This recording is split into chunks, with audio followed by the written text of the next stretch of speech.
In 2018, Into the Spiderverse made its theatrical debut, with it quickly becoming a global phenomenon.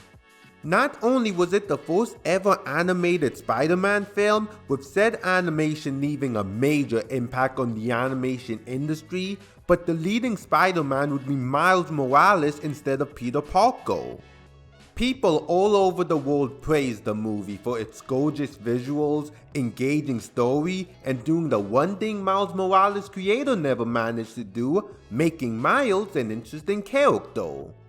But while I agree with all of those aspects and genuinely enjoy the movie, I've never quite loved it as much as everyone else.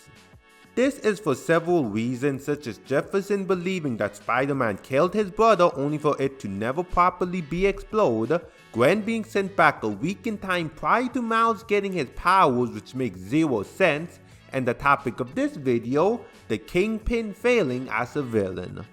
Now I love Kingpin. He's a fantastic villain due to his combination of sophistication, strategic mind, and utter ruthlessness.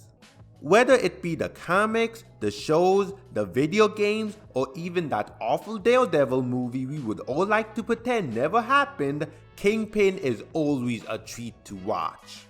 So seeing him go toe-to-toe against Spider-Man in a theatrical movie is something many fans of the character have always wanted to see. But unfortunately, the movie failed to do Kingpin justice, since all the traits that make Kingpin such a memorable villain are pretty much absent. The most memorable thing about his character in this film is his design. Part of this comes down to him not being the right villain for the film. In a story that deals with the multiverse, having a crime boss be the villain of such a story is a strange choice. Now that doesn't necessarily make it a bad thing, since it can always be fun to see a character operate outside of their wheelhouse. Some of my favorite stories involving Batman are seeing him team up with Zatanna to fight magical threats, or him temporarily becoming a Green Lantern. However, it does become a problem when the story doesn't bother to properly utilize a character connected to it. Despite being the main antagonist of the film, Kingpin has only about 6 minutes of screen time in total. And of those 6 minutes, the only bit of character depth we're given is a 35-second flashback that explains the reason why he's willing to risk the destruction of New York is that he wants to get a new version of the wife and son that he tragically lost. But that's all we get. No exploration of his dynamic with them, no emotional breakdown as he yells in heartbreak that he wants them back, nothing. As much as I hate to say it, Multiverse of Madness did this better, since even without watching WandaVision, the movie better illustrated just how heartbroken Wanda was over losing her children. This motivation for Kingpin works well enough, but it lacks that emotional depth and exploration it desperately needed. Another problem with the character that stems from his limited screen time is how his relationship with Miles is non-existent.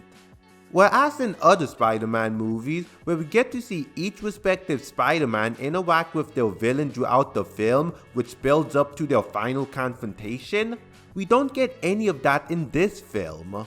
So while the final showdown is a visual masterpiece, it feels lackluster in terms of depth. Yes, there are thematic elements such as Miles avenging the death of both his uncle and his universe's Peter Parker, but it doesn't take away from the fact that they haven't interacted or fought each other once until this point in the movie. If the movie couldn't have properly explored such a layered motivation for its villain, it should have used a villain whose motivation were much simpler. Ironically, the movie technically had that in the form of Olivia Octavia, aka Dr. Octopus.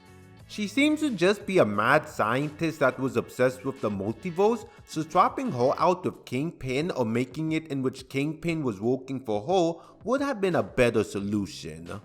It wouldn't have fixed all of the problems that are listed, but at least there wouldn't be any emotional depth you would need to explore with Octavia. Now the villain for Across the Spider-Verse will be Spot, a D-list Spider-Man villain whose powers allow him to travel through dimensions. Apart from knowing that he worked for Kingpin briefly in the comics, I'm not very familiar with the character, so I don't know what to expect from him. Though based on the trailers, it seems like Miguel is being treated as more of the main antagonist of the film compared to the Spot, with how he and Miles are in a disagreement over something. But while I am looking forward to that, I am also hoping that the Spot himself will still be an entertaining villain. But what are your thoughts on how Kingpin was handled in this movie?